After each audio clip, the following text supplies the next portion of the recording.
So this week we have been talking about the story Madeline Finn. So if you're on this lesson, make sure that you've listened to the story with Mr. Lamada and you also listen to my lesson on talking about the book. So today the lesson is thinking about how we can describe how the character changes in our own books too.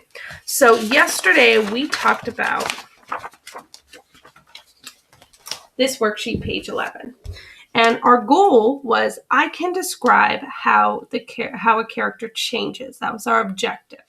So after we write our title, it's two questions here. How did blank feel in the beginning?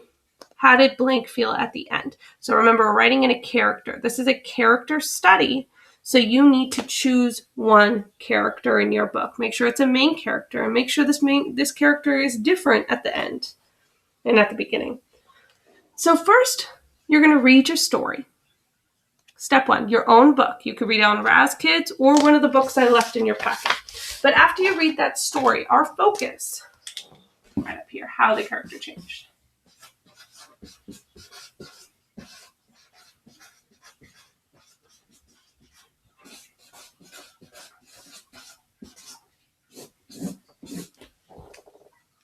Is thinking about the beginning and the end. If the character changed, that means we have to go to the beginning of the book and ask ourselves, what's character feeling?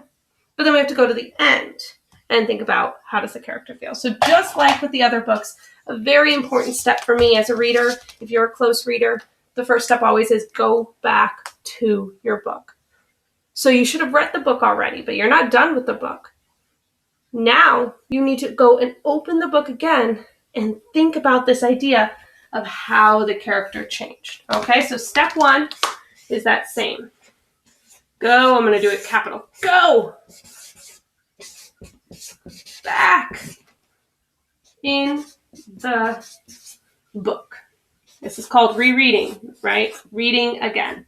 And the reason I say this is that to really think about a story, to work on your comprehension, you shouldn't just look at the book once. You should look at it multiple times. Okay, so when you go back into that book, you're going to look at the middle.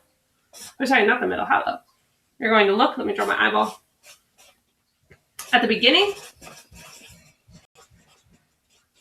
And then you're going to look at the end. Okay, and while we're looking at the beginning and end, our focus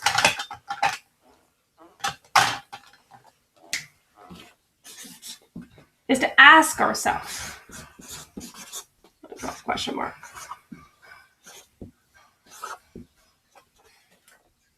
how does the character feel?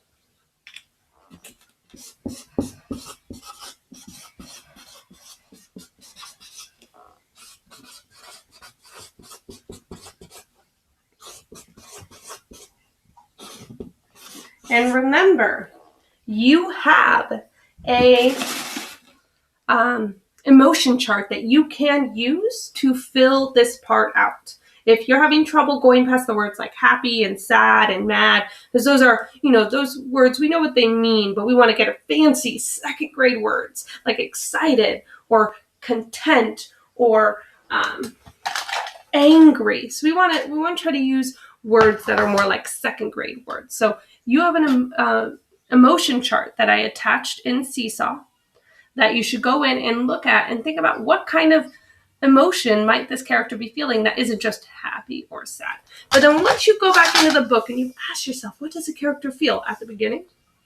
And what does the character feel at the end?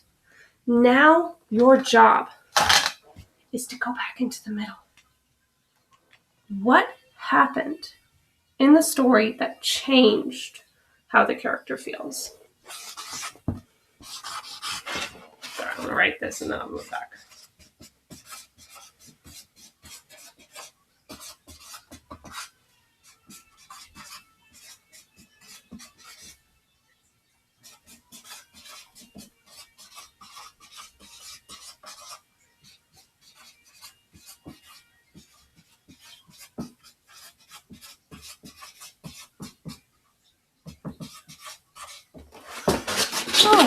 So what happened in the story that changed the character's emotion? And so when we think about that, let's go this a little. There you go. Is that better? When we think about what happened that changed the emotion If we think about Madeline Finn, she didn't like reading when she was in front of people most of all. She didn't like reading in general, but more than anything, she really didn't like doing it in front of the class, and they laughed.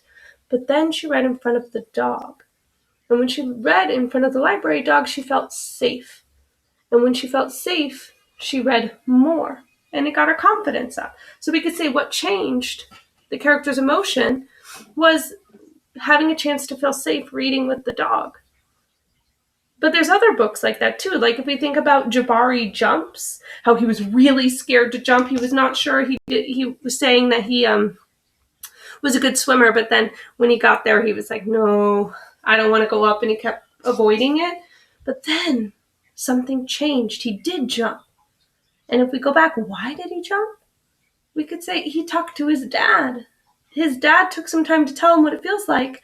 When he's scared, he takes a breath, and then he says, maybe it'll be a surprise. And then he jumped, and that's what changed him. So we're not just thinking about what's the emotion at the beginning, what's the emotion at the end. We're asking ourselves, what changed this character? Why is this character feeling different now?